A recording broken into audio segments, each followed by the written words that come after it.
you're Gen Z, there's no other asset you can or should own. Bitcoin is the one asset that is the best to own if you're Gen Z. If you go out in the world and you ask 100 people what is the current Bitcoin price, you will get ridiculous answers. They obviously have no clue about Bitcoin. If this is how freaking early we are, we know what Bitcoin is and we protect Bitcoin so it doesn't get to be BankCoin. If you're like under 30 yourself, we got screwed. We got screwed over by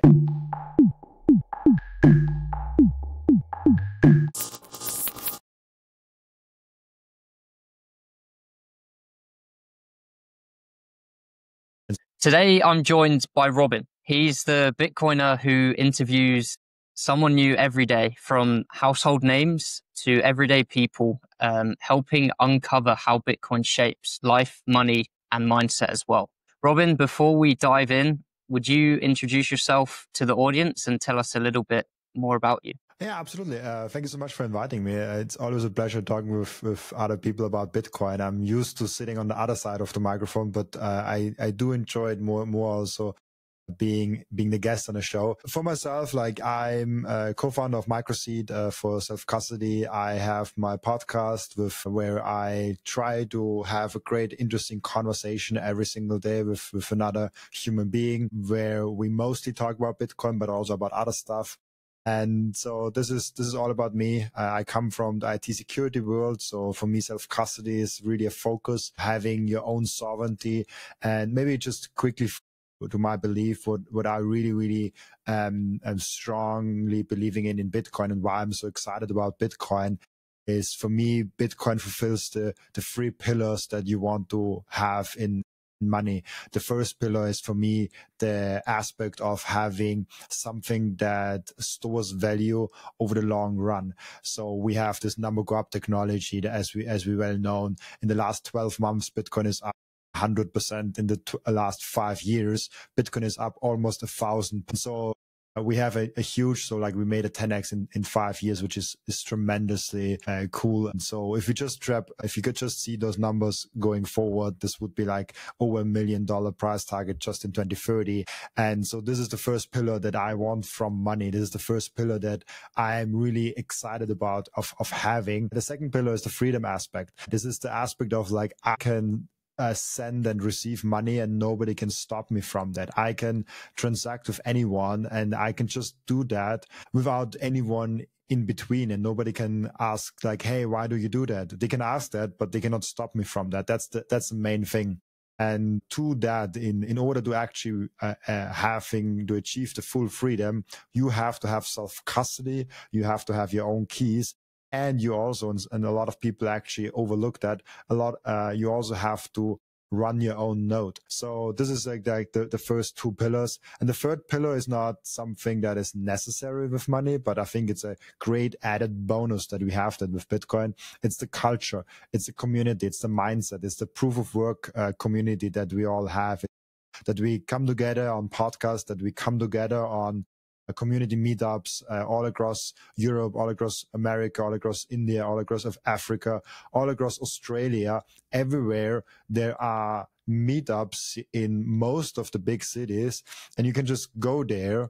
It's open and people will love you because you are another Bitcoiner. So this community and this culture thing is extremely undervalued. And in my opinion, this is the three main pillars of Bitcoin. And this is why I'm so excited about it. And that's why I think Bitcoin is a fork in the road of human civilization. Such an amazing summary there for everyone that's potentially new to Bitcoin. And I think you touched on it in your first point. From my experience anyway, speaking to people about Bitcoin, they always have their guard up because it's about money and number go up technology. And they see it as this tool to increase their wealth. Now, we both know that this is a feature of Bitcoin, but what you just touched on there in terms of the freedom that it brings as well, alongside that community, be great if you could touch a bit more on your experience with the freedom side of things, but also the people involved. Because for those that have just seen the news that it's drug money or that it's what dodgy people use, as opposed to what it actually is. If you could go into more detail of your own experience in those two aspects, that would be awesome. The freedom aspect, now I really want to stress that point because I think it's something that a lot of people aren't aware of, that this is the most important one. And I mentioned the three main aspects of like the number go up, the wealth aspect, the freedom, and the community aspect. And the second pillar is in the middle. And this is in the middle because it's the foundation to both do. If you could only focus on one, this is the most important one. All the other things depend on that one. If we don't have a secure, decentralized Bitcoin, there's also not a secure, decentralized Bitcoin asset that will go up over time. A lot of people don't recognize that, but there is Bitcoin, the asset, and there's Bitcoin, the network. And without the network, the asset won't work. We need the network in order for the asset to work. The network, it being decentralized, it being secure, is the most important part in Bitcoin. And you can play a role in that in order so that you take self-custody and for you to actually run your own node. Why is that important? Because there is the possibility that we have Bitcoin, the number goes up and it's all great, but we create a bank coin and not Bitcoin. And what do I mean by bank coin? Bank coin is basically, oh yeah, we have Bitcoin, but nobody stores it in their own wallets. Nobody runs their own nodes. Nobody verifies.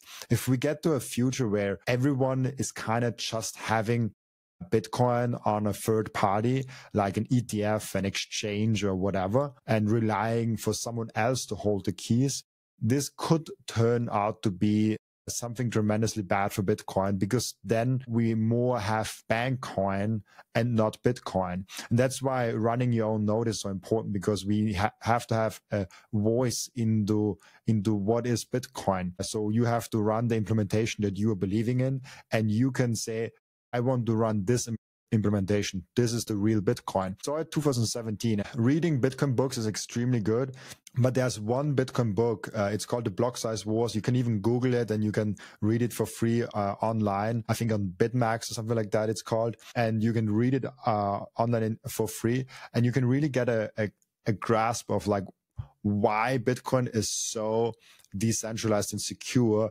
and why 2017, the Block Size Wars, is such a tremendously important piece of history for Bitcoin. When we summarize it all together, the freedom aspect I'm stressing so much because this is the foundation to everything else.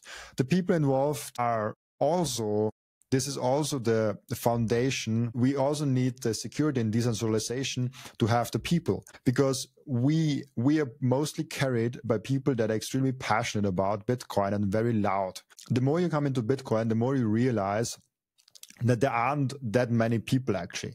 If you go to a conference and you go to multiple conferences, you will recognize that, oh, there's like the same few people showing up at every conference, and there are the same few people that speak at the conferences. It's a very small community, but a very loud community at the same time.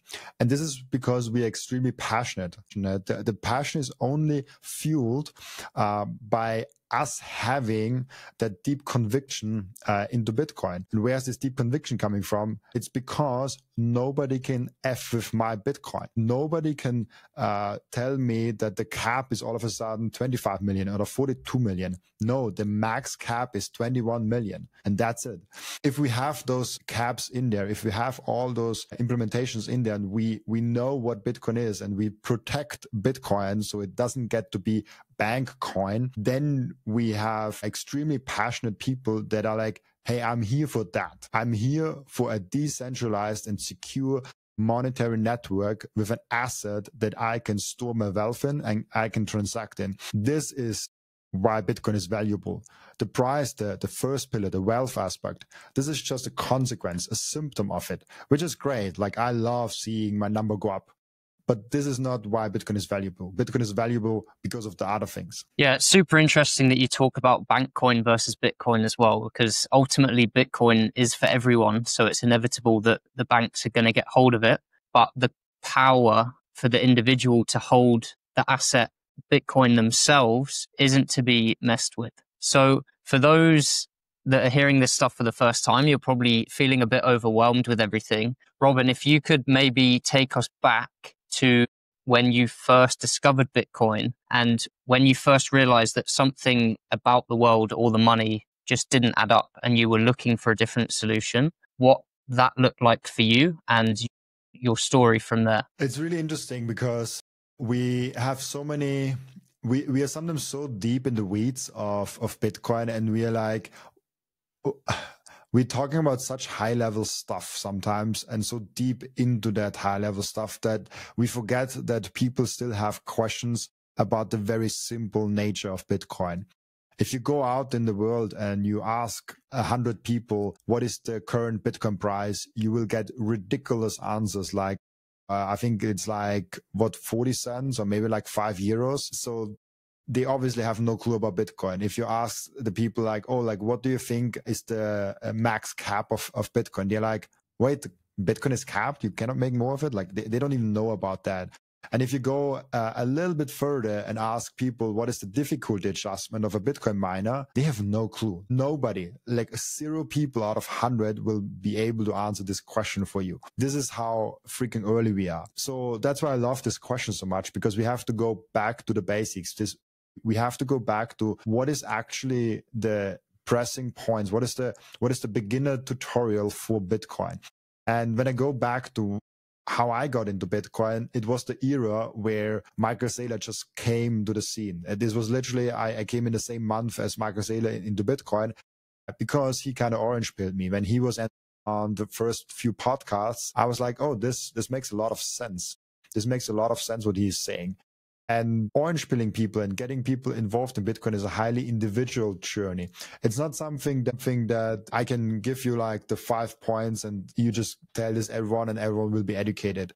Someone in his 60s or 50s that already knows the value of gold needs a whole different pitch to someone that knows exactly how Bitcoin is decentralized and secure, but has no clue about money. I see this all the time. There's like someone, older uncle of mine, that I say, hey, this Bitcoin thing. And he's like, yeah, I get the gold aspect of it. And I love gold. I own gold. But like, this can never work. It's digital. Like someone else controls it. For them, they have to know the technical aspect of like how it actually is not controlled by anyone, but by everyone. And so someone else that might say, a software developer maybe says like, oh yeah, like Bitcoin is great, like it's a great technology, but it can never work because it's like slow and it does not have enough features and all of that. For them, they need a lesson in Austrian economics. They need a lesson in like how money actually works, but they have no clue about economics. So to come back of like, where does it start for people? It's a very individual journey and everyone needs to go on their own journey. And no matter how old you are, no matter what wealth you have, Bitcoin is the best solution for your money. And the sooner you realize that, the more you will benefit from that. And if you start by asking the right questions of like, okay, what is actually Bitcoin? Why should I need Bitcoin?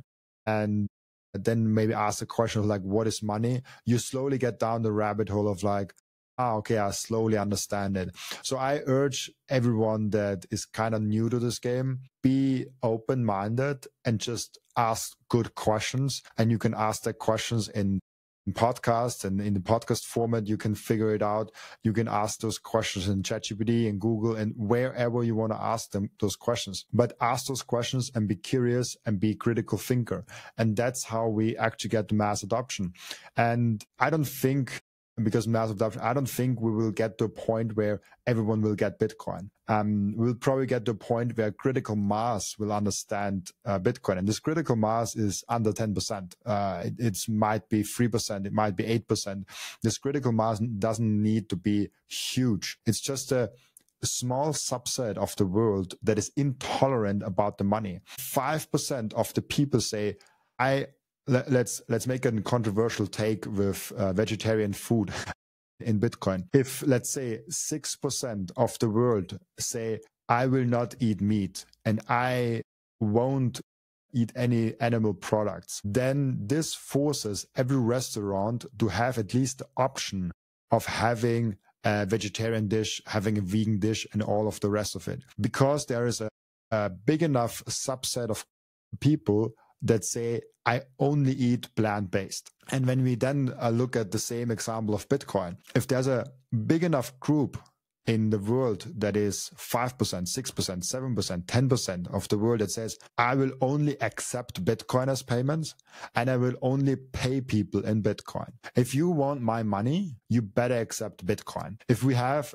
a big enough group that says that, it will force everyone, every restaurant, every merchant to say, oh yeah, like we accept Bitcoin, because they will miss out on too much of the revenue. Let's say a small store has around 1,000 customers per month walking through his stores. If 1,000 customers walk through the stores and 10% of them ask for payment in Bitcoin, that's 100 people that ask for payment in Bitcoin.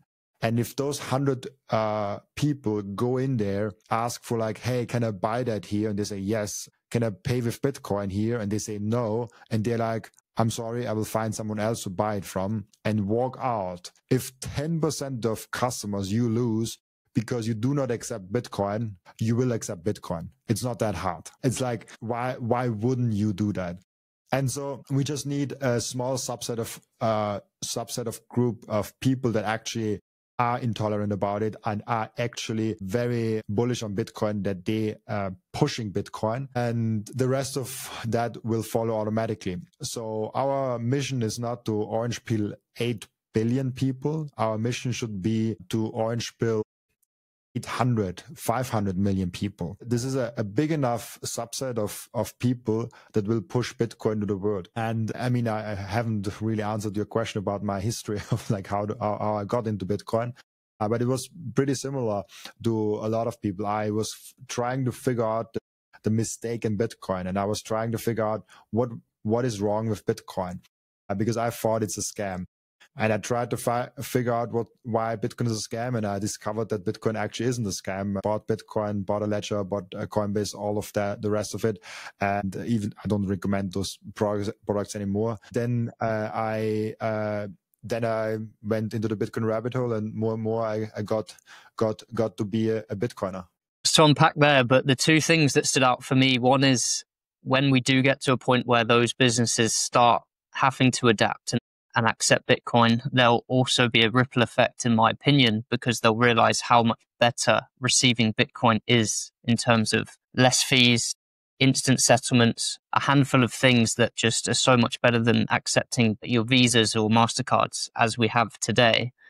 And then relating back to the very start, when you were talking about people not even knowing what the price is right now. 3 months ago, I was talking to them about Bitcoin, and the first thing they said was, Bitcoin's still around? I didn't even know it was around. And then a few days later sent me a message saying, be careful with that Bitcoin, like money's just better, money's better. And the irony is that person's a uni student, they struggle with their finances, and they thought Bitcoin wasn't even still around, yet still try and tell you stay away. So we have lots to do work-wise there. But then on the flip side, just today, I had someone message me. I put up a post yesterday, I think, talking about inflation, money printing, and how people's money or currency is just losing value. And he said, I was listening to you and it just hit me that they can print money to infinity, but Bitcoin is capped at 21 million. So what does that mean in terms of an investment? So he had that light bulb moment, but that's just one. And that's the goal, to keep them going. But to your point, we're so early, which is exciting. But that's why the goal with this podcast now is to help specifically Gen Z, our generation, to understand the problem first, because as amazing as Bitcoin is, I think people just disregard it if they don't know they have a problem to fix. So that leads me on, I guess, to before you found Bitcoin, what path were you on? What did life look like when you were just following the normal script? And how has it changed since then? It's very hard for me to answer this question because I'm so young. Because I got into Bitcoin with 21 years old. So a lot of things change in general in life when you are so early in life. So up until 15 years old, I think I was just a young kid. I don't know what I should say about that. Like I just grew up on a farm, just grew up on in a house in a very rural area next to a farm actually, and was there a lot. Slowly, like life began and school began. I went in a bigger city, and then like things set up, and I think I got my first job around like 17, 18 years old. Got into investing because I got extra cash flow with 18 years old. So I got into like stocks, I got into ETFs and all of that crap, because this is actually the kind of story how I got into Bitcoin. People actually ask me a lot, like, oh, you do stocks, like why don't you do also Bitcoin? And I'm like, like because it's a scam. That's kind of alluding to the story earlier. And my life before Bitcoin was very different. And I'm very careful with contributing everything to Bitcoin, because a lot of the contribution is also just by growing up. A lot of the contribution is also to my girlfriend. A lot of the contribution is to important mentors that I had along the way, like my father, my granddad, like my first boss that I had for 6 years, and so many more people that I could name, like very good friends of mine that are always on my side. Like so many people that were always on my side, and I changed my life so much for the better. I always say I won a lot of good lotteries already in life. I won with my parents. They are amazing people. They gave me everything I needed, but not more, if you know what I mean. I won the lottery with school. I won the lottery with amazing coaches, from swim coaches up until like coaches in the career world. So I think I'm just super blessed with life, and life has given me with what life can really give me. So I'm careful with saying, yeah, I got Bitcoin and my life changed for the better. It's absolutely true, but it's also true that I was very young and a lot of factors led me to have a better life. But what I can say, Bitcoin really changed for me, is that I got a good savings vehicle that empowered me to have money. Before Bitcoin, I was a stock investor. Funny enough, I always used my profits. When I invested in a stock and I made some profits, I ran off and bought a fucking Tesla. So with Bitcoin, this is different. And I don't know why, but I really want to keep my Bitcoin.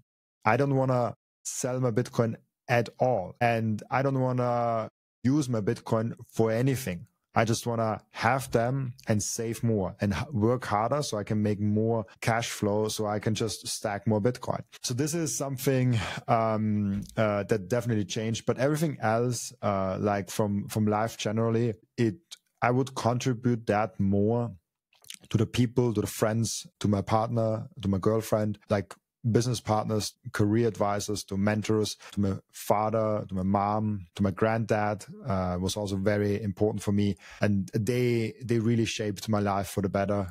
And it was also Bitcoin, but it was mostly them. You can hear the gratitude you just speaking there. And I had a conversation just the other day about the importance of mentors. And for me, the realization of whatever you want, and it doesn't have to be financial here, but whatever area of life that you want to improve, find a mentor that has what you want, that lives the life that you want in that area, and do exactly what they say. And it's reaffirming to hear you talking about mentors in that light, where Bitcoin has complemented it, but surrounding yourself with people who have what you want is also really important to getting to where you want. So I want to bring it right back to exposing the problem with money. So in your eyes, what is wrong with today's financial system? Why do our generation typically feel stuck and feel like they're on this treadmill? If you listen to Gen Z, people that want to buy a home, like I might want to do one day. When you listen to people that are between 18 years and 25 years old, maybe 30 years old, they really want to buy a home. And I acknowledge that most of the people listening here are probably older, as most of the Bitcoin conversations are, but especially for the younger generations, if you're now 45, for your kids, if you're 65, maybe for your grandkids, and if you're like under 30 yourself, you don't have the possibility to buy a home. We got screwed. we got screwed over by a bad monetary network, a monetary network that takes from the savers and gives to the asset owners. And this is especially hard for people that come new into the world because they are not asset owners. They are by definition new to the system. And when you're new to the system, you don't have assets and you have to work way harder than those who already have assets. And this is deeply, deeply unfair. In a world where you don't have assets and another one has assets, you already have to work harder. But it's okay because the one that has the asset also has had to work for it. But if you have a world where the ones that has the asset gets contributions from the one that doesn't have the assets, then the scale is no longer right. This destroys the signal.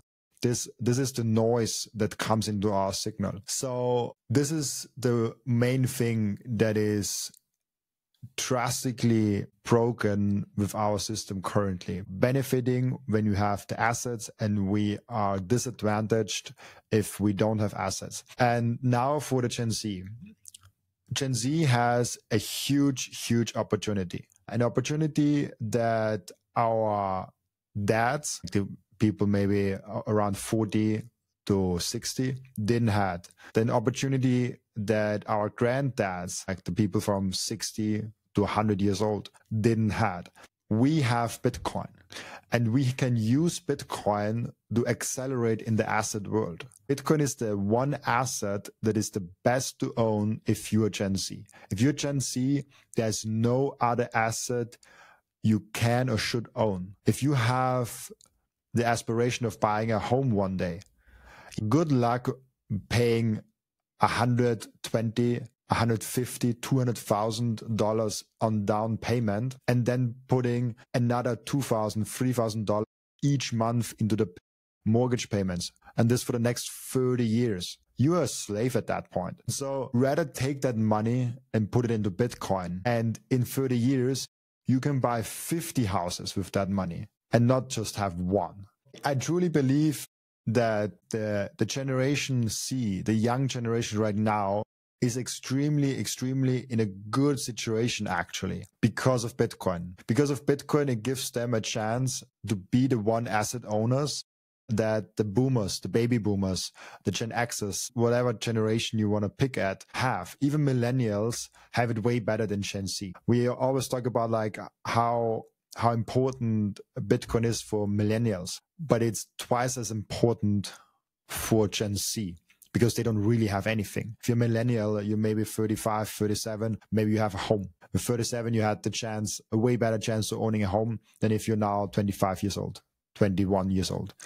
So Bitcoin is our chance of making something way bigger with our money than any other thing, because there are the conservative choices like stocks, like ETFs, like the real estate things, but those won't give us enough. They barely catch up with inflation. And then there are the gamblings. You can go in a casino, you can go in the crypto world, you can pick some random tech stock, but those is also not good because most of the time you lose all your money. So Bitcoin is the perfect middle ground where you don't have any inherent risks with it and you get a huge upside over the next 10, 20, 30 years. So that's why I think Bitcoin is the best possible shot that Gen Z has in generating generational wealth. I completely agree with you. And I think Gen Z, once they understand and realize the situation they're in, we are in such an amazing situation. And another thing, I think a lot of our generation, because it was painted to us growing up that save for a deposit and buy your house is the way forward. And that's what we're taught by older generations. For those of our generation that are on that path and they're saving for a deposit, hopefully they'll already feel, not hopefully, but they'll already feel the slowness that brings if you're just saving in a bank account. But that's another reason why they're in such an amazing opportunity, because those that are saving for a house but start understanding money, the problem, Bitcoin, they've got this money saved up, ready to pour into Bitcoin to then, like you said, have 50 houses in their life rather than being tied to one. It's a super interesting way to look at things. And for those that perhaps are listening to this, but still not fully getting it, from your perspective, what problems are actually showing up in their lives that they might be able to relate to feeling to maybe encourage them to look into Bitcoin a bit more as a solution? If you're early in life, you have, and this could go very deep, and this, especially for young people, have the thing that if you're 15 years old and 16 years old, your biggest problem is like girls. And I can only talk for guys now, because I haven't grown up as a girl. And this is kind of the biggest thing. You're like, oh, like maybe some school problems, maybe your dad makes stress of like some marks, but your actual biggest problem is like, oh shit, like girls. And this probably stays your biggest problems to like 18 years old. And then at some point is like, oh, okay, I figured that a little bit out with girls. I figured that out a little bit with school, but oh gosh, I have to slowly start making money because I don't want to ask my parents for everything. I don't want to ask my parents for everything I want to buy. I want to be a little bit more independent. Maybe for someone that starts with 16 or 15 years old already, maybe it starts later with 20, 21 years old. For me, it started around like 17, 18 years old. And then you take the first internship. Maybe you ask your dad, do you have some contact, work somewhere? And then maybe you discover that your dad cannot hook you up with a job somewhere. And then you have to go ahead and actually find a job yourself. And it's not easy. Like you don't have any experience. You don't have any skills. You don't have anything that you can really bring to the table, especially as a young boy. The only thing you can bring to the table is time and motivation. 20 years old, you can work 15, 16 hours a day and you're fine. So the best thing you can do is find a small company that is a little bit outside of the startup phase, that is maybe already like 2, 3, 4 years old.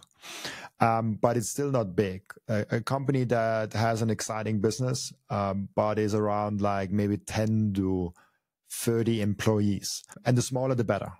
Pick a company that is already working, so that is already having some profits. Don't pick a wannabe unicorn where the venture capital just throws in money. Pick a company that's small, organic, and is growing nicely, but it's still small, where you know the CEO, where you know the CFO, where you can work with them in one room. I think around like 8 to 25 people, maybe 8 to 21 people is perfect.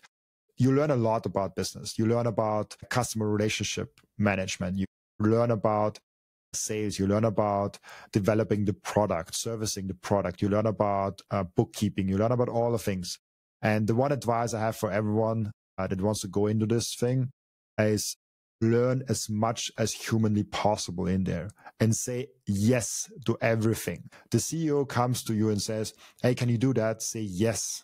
Be the one guy that says yes to all the opportunities.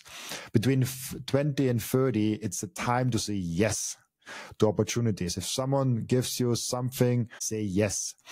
Because at some point, if you say yes enough, you will come to the situation where you say yes so much that you're completely booked out and you like have a lot to do.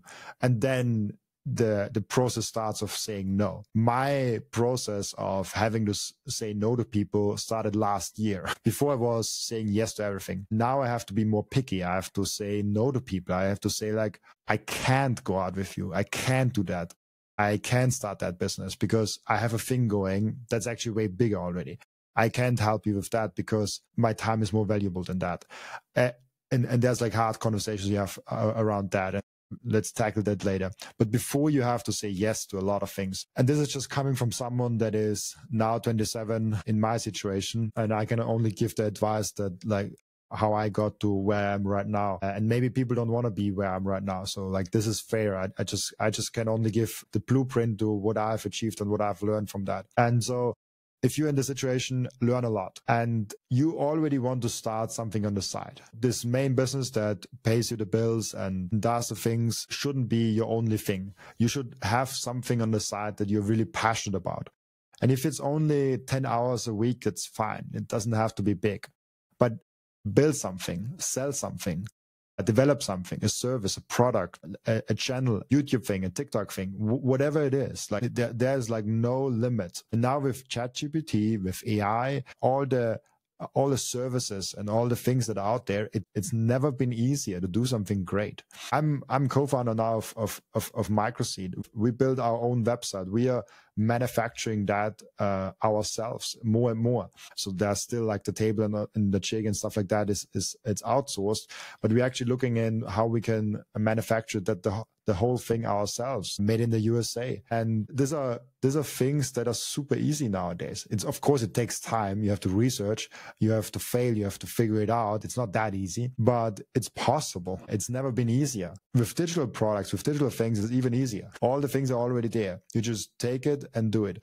And then there is one more thing. I truly think that there are a lot of lazy people in our generation. I have no clue if this was always the case, if it got more or less. Like, I don't care. I don't care about the generational wars of like, oh yeah, Gen Z is so lazy, coming from a boomer because he was so great. I don't know. Like, I've not been growing up in the boomer times. I've not been growing up in the whatever generation. I've only grown up in the Gen Z generation. And I have to say, most of my school colleagues, most of my friends, most of my people in my age group that I've met between 15 years old and now 27 years old are extremely freaking lazy and don't take any responsibility for their actions. And this is the biggest chance that you have if you want to be the one in your environment that is not lazy, wants to provide for other people, and actually wants to take responsibility. And I say that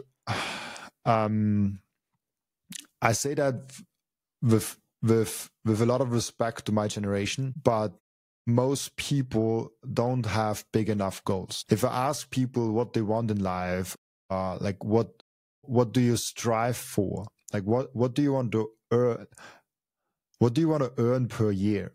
And someone tells me like, I want to earn 100,000 a year. And I'm saying that is very selfish. That is very selfish of you, because 100,000 might feed you, but it might not feed your sick parents, your kids one day. If you have 5 kids, might not feed your partner. It might not feed other people. So thinking big, being someone that thinks in bigger magnitudes of saying, hey, maybe I don't want to have $100,000. Maybe I should earn $1 million a year, because I want to not only provide for me, I want to provide for my partner. I want to provide for my 3 kids. I want to provide because if you ask yourself, if you say to me, I want to earn $60,000 a year, and those numbers are very different depending on where you live. In the US, it's different to Europe. In Europe, it's different to India. So please don't hate on me if it's way too much or way too less in wherever you watch that. But if you say average salary, let's say $50,000, and you say, I want to earn that, and then I'm fine. You're basically saying, I only want to provide as much value to society that I get enough. And then I ask you, would the number be bigger if you have 3 kids? And you would say, yes, of course, I need more money for my kids. Would the number be bigger if you have to treat your sick parents? Yes, I want to treat my sick parents, then I need more than the 50K than just for myself. Would the number be bigger if one of your best friends is in financial need and you really want to help him out? Yes, you need a bigger number. So thinking bigger, demanding more money is actually the most selfless thing you can do. It's something where you can step up in your family, in your friend circle, and say, I want to be the provider. And I'm not there yet at all. Like, I earn nothing compared to the thing that I want to earn, like nothing. And so when you come to the point of saying,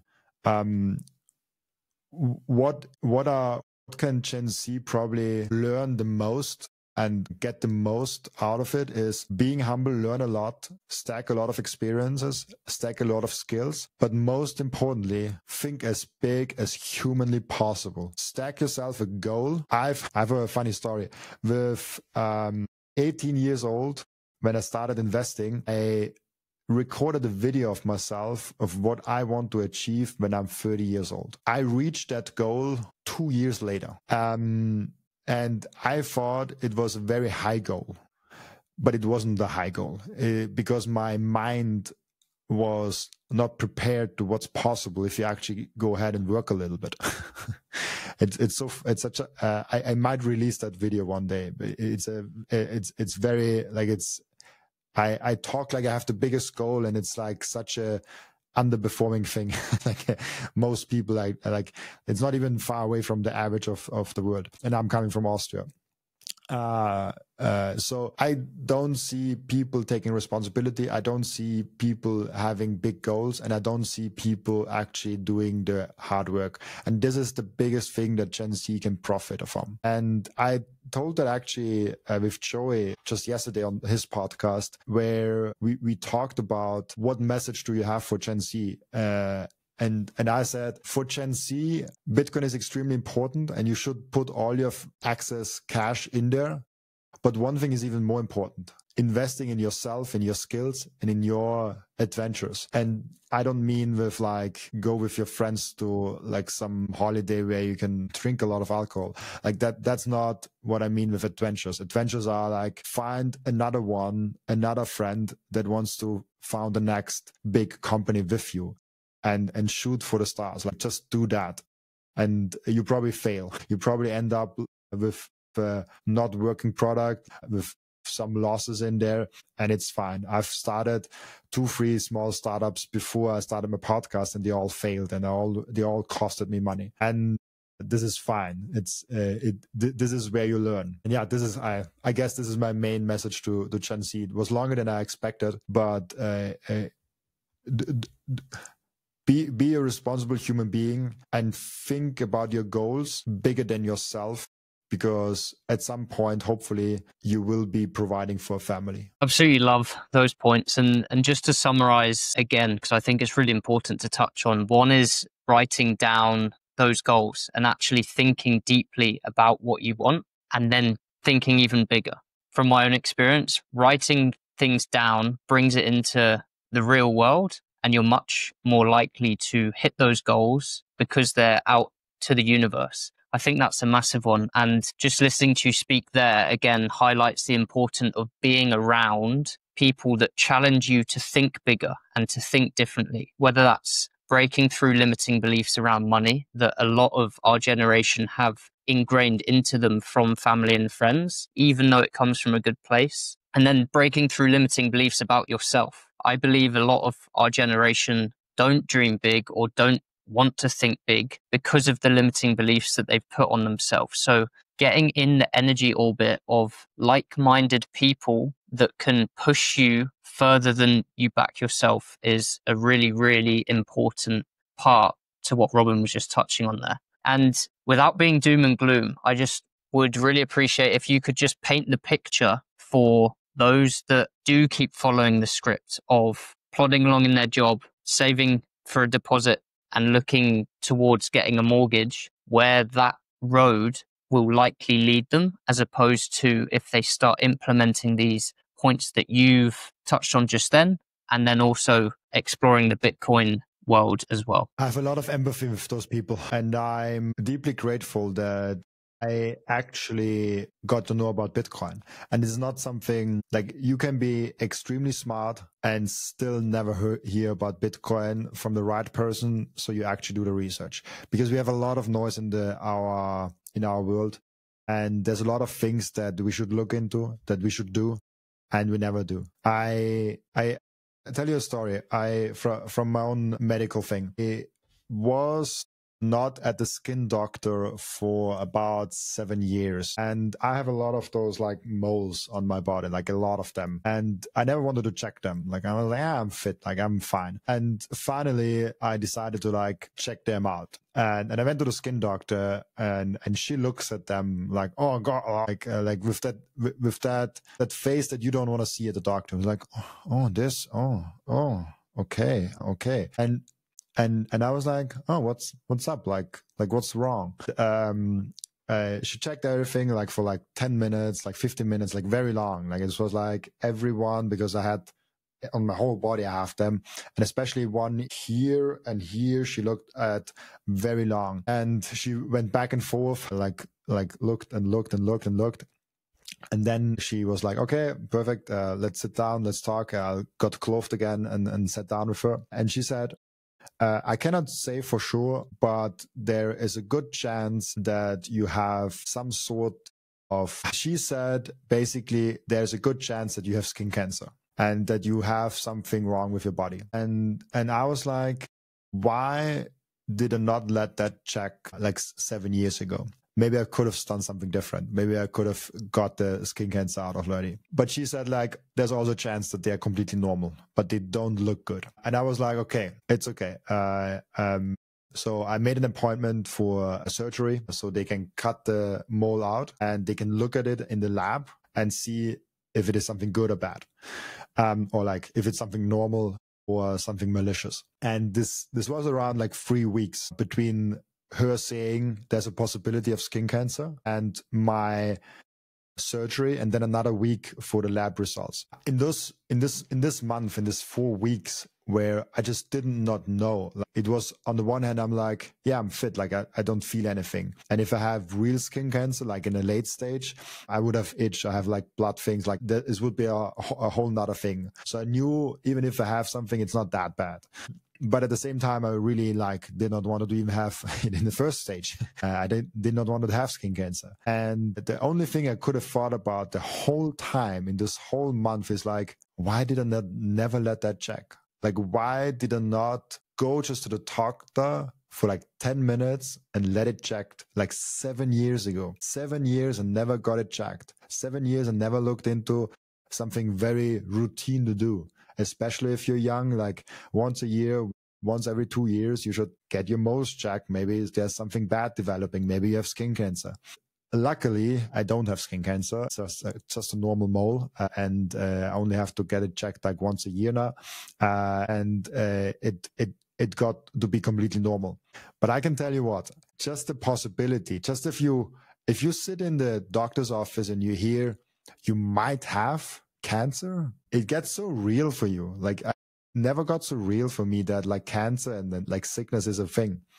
And I say that to people also with Bitcoin, not that you get cancer when you have fiat money, but you always hear about Bitcoin. You always hear like, this Bitcoin thing is here. Like we could also do something. It's an alternative money, like, oh, it's volatile, but like it seems to be cool. People don't check it out. People are in those 7 years like, yeah, I heard about it. It goes up and down, but yeah, like this friend of mine said I should check it out, but I've never done that. And in the same sense as with my moles, that I knew for 7 years, like I'm not stupid. I knew that there could be something bad with those moles, and I've never let it checked out because it's fine. Like I'm breathing now. Like what should be wrong? I don't need a doctor. I don't want to go to the hospital at all. I don't want to get it checked. Like I don't want to do those things.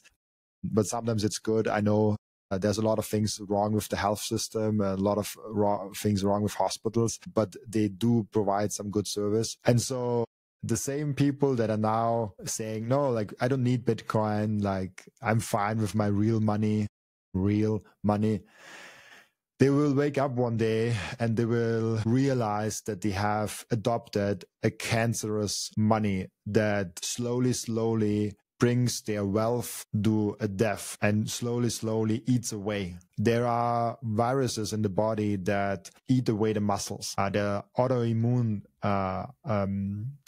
sicknesses that eat away on the muscles, even if you train out. So you have to train out a lot more to fight against these illnesses. And in the similar ways, cancer. This is basically what fiat money represents. And if you don't get clean and cut off fiat and go on a Bitcoin standard, it might not be good for you. It might be really bad for you. And I say might because you can still be successful. Jeff Bezos got successful on a fiat standard. Elon Musk got successful on a fiat standard. They didn't have assets before. They weren't super rich before. They made it. They made themselves rich. They made themselves great. So it's possible on a fiat standard. You can fight against cancer and win. If fiat is running on mud and Bitcoin is running on a normal street, you can be in mud faster than someone else walking on a solid street. But chances are the guy that walks on a solid street is faster than you running on mud. And so this is my message for all the people that still don't want to look into Bitcoin, still say like, oh, it's not something. You will wake up one day and realize the people that have cut the cancer and that have actually adopted Bitcoin, they're now so much better off than you, just because they did some research and they were intellectually honest and curious. And that's all you need. You don't need to be smart. You just need to be curious and honest. Firstly, thank God that it wasn't cancer. That's great news. But what an amazing story and way to tie those two things together. And I completely agree with you that people feel that there's something wrong, but keep putting it off. And just like you mentioned with your story there, I echoed the same message of at least check it out. Give it the time to have a look, because if you do, your eyes should open to a much brighter future rather than, like Robin said, of this fear relating to his story. So that leads me on to, for someone that is waking up or resonating with this message, what's the first or one simple step that they can take this week to start moving towards sovereignty and start moving down the Bitcoin rabbit hole? Buy Bitcoin. I say that with all humbleness, like buying Bitcoin will force you to look deeper into what is Bitcoin. If you have a beautiful lake in your town and you always wanted to go in there, what's the best way to go in there? With the first small toe, like dive in, like see like if it's warm, if it's cold, like what is on there, maybe see if there's some rocks. Don't dive in with your head first. And the same way with Bitcoin, just like put your toe in there. If you are a 21-year-old guy that has around $2,000 in the bank account, take $100, put it on an exchange, buy Bitcoin with it, buy a signing device, put those Bitcoin on the signing device in your own wallet. It's not on the signing device, obviously. Buy some metal backup, like a MicroSeed, and see where you end up. Then from there, research, buy books, listen to podcasts. Like if you listen to this, you have already done the first step. And if you listen to this and you've never bought Bitcoin, you don't own Bitcoin, like what are you doing? You're listening to a Bitcoin podcast and you don't even own a little bit. Yeah, you can own like a $50 of Bitcoin. So like just do that. Like just buy a little bit of a Bitcoin and then you can see where it ends up and you can dive deeper. And maybe you decide to not like it. Maybe you decide, oh, it's not something for me. You can sell it.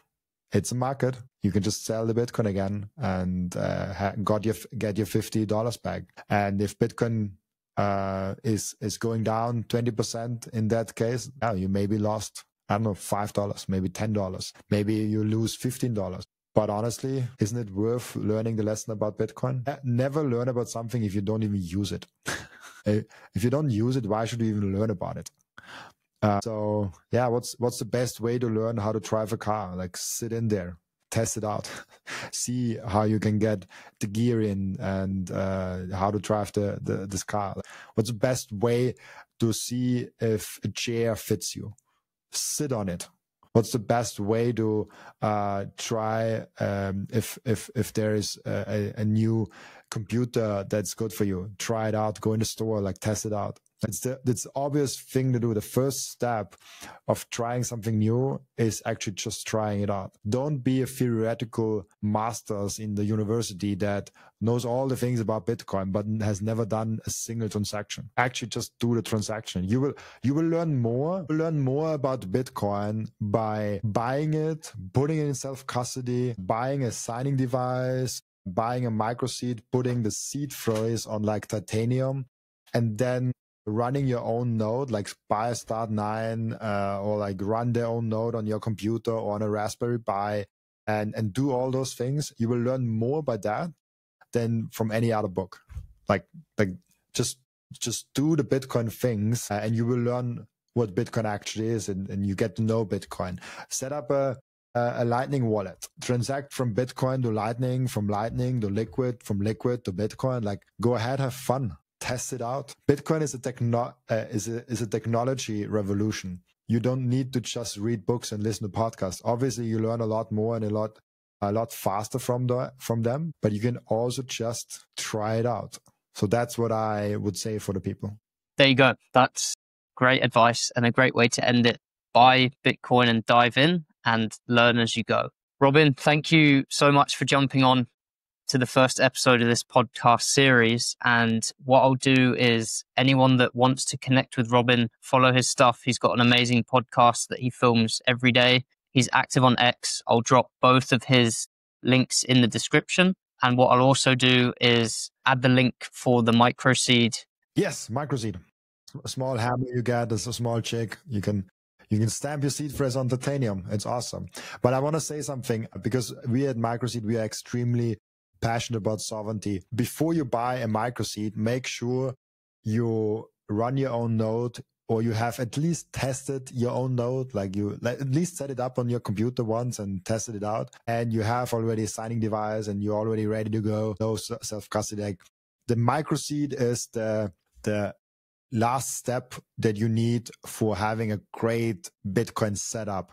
And this is also something, this is one device that you buy and you have it for the rest of your life. You never need to buy anything other than that, because a lot of the other devices, and that's why I'm really passionate about it, like, you buy it once and you can stamp as many seed phrases on as many washers, like those small little blades, as you want. And those small little blades, you can obviously also buy it from our store for titanium, but you can also just go to a to a superstore, and they have it. I don't know, like the big stores that have those for like 10 cents, and you can just put it on there.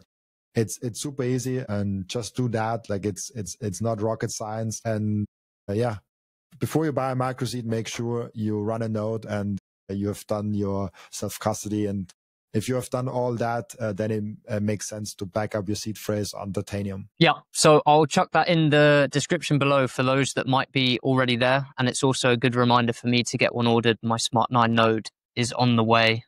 It's been part of the plan since we got to Australia to get a node set up. So that will be getting ordered. But I'll put Robin's socials in the description, a link to MicroSeed in there as well. And Robin, thanks for jumping on. Thank you so much for hosting me today. It was a pleasure. And I have a feeling this was an amazing podcast.